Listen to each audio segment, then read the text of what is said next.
Did you know that the Titanic was never christened before its maiden voyage? Startling, isn't it? The Titanic, a marvel of engineering, was constructed in Belfast by Harland and Wolff. The ship was a mythical giant, stretching nearly 900 feet in length and standing taller than a 10-story building.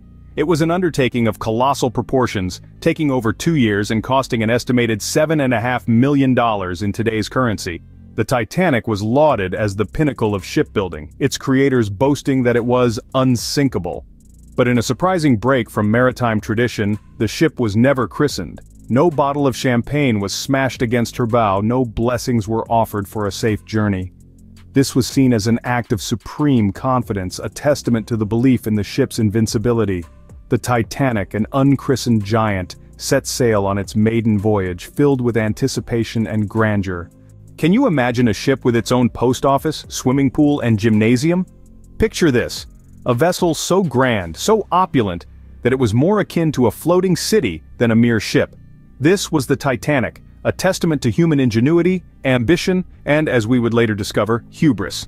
The Titanic was a marvel of Edwardian engineering, a veritable palace at sea. The ship was a spectacle of luxury, boasting amenities that would make even the most lavish hotels of the era blush with envy. The grand staircase, a marvel of craftsmanship, served as the heart of the ship, a meeting place for the elite. Its polished oak and intricate ironwork wound their way upwards, connecting the various levels of decadence. Then there was the first-class dining saloon, a gastronomic paradise, where one could dine beneath a ceiling of hand-painted cherubs while sampling the finest cuisine of the day. The ship was a world within itself, a floating microcosm of high society. Beyond the gilded salons and plush staterooms, the Titanic housed the cutting-edge technology of the day.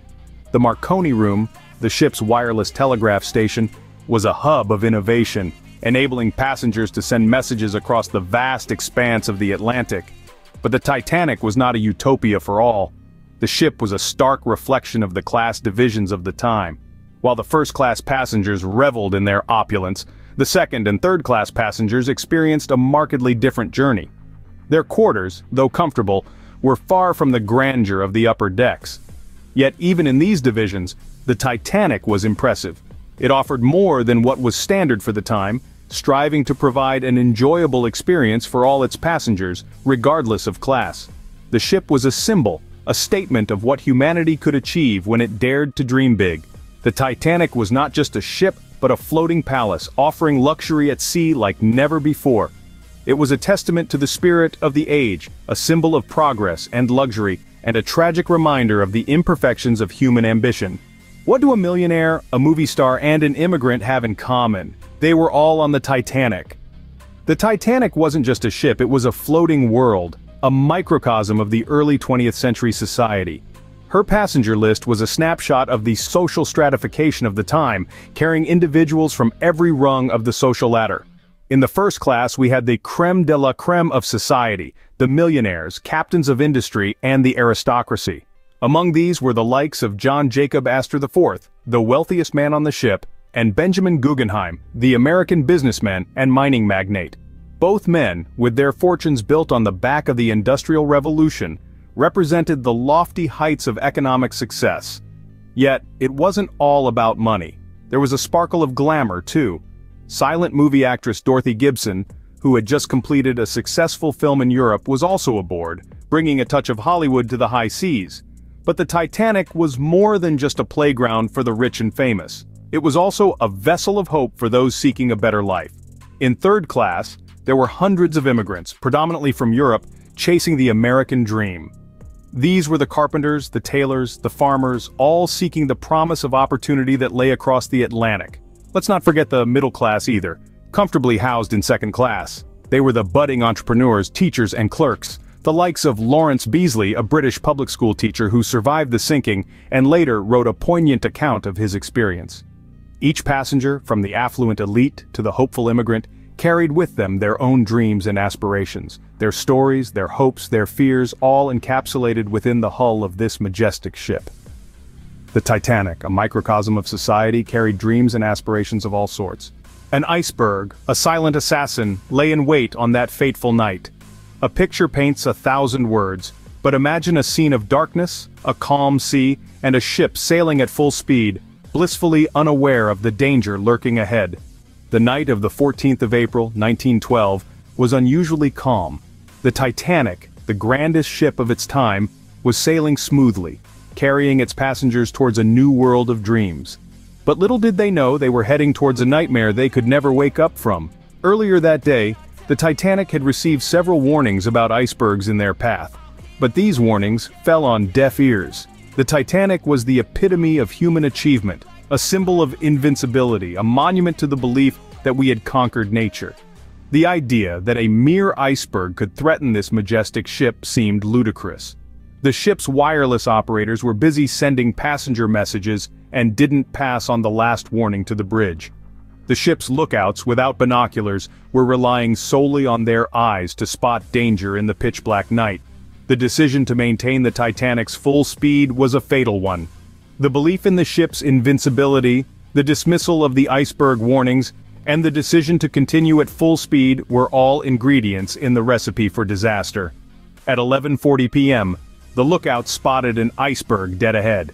Despite their best efforts to steer clear, it was too late.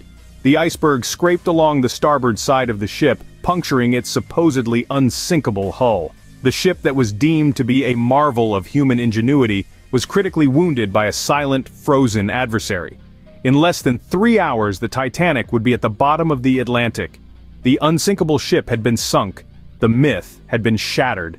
The belief in human invincibility over nature was proven wrong. The Titanic, the unsinkable ship, met its match in a frozen adversary. The story of the Titanic serves as a stern reminder of our vulnerability and the respect we must accord to the unseen dangers of nature. In less than 3 hours, the Titanic, the symbol of human achievement, was swallowed by the sea.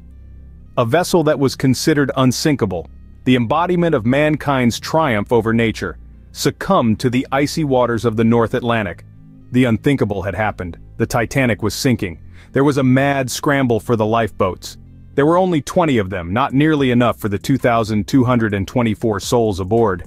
It was a macabre lottery, where a seat on a lifeboat meant the difference between life and death. The ship's wireless operators, Jack Phillips and Harold Bride, began sending out distress signals, their fingers flying over the keys in a desperate plea for help. CQD, they tapped out, the universal call of distress, followed by SOS, a new signal that was still not widely recognized. Their message echoed in the silent night. "We are sinking fast, passengers being put into boats."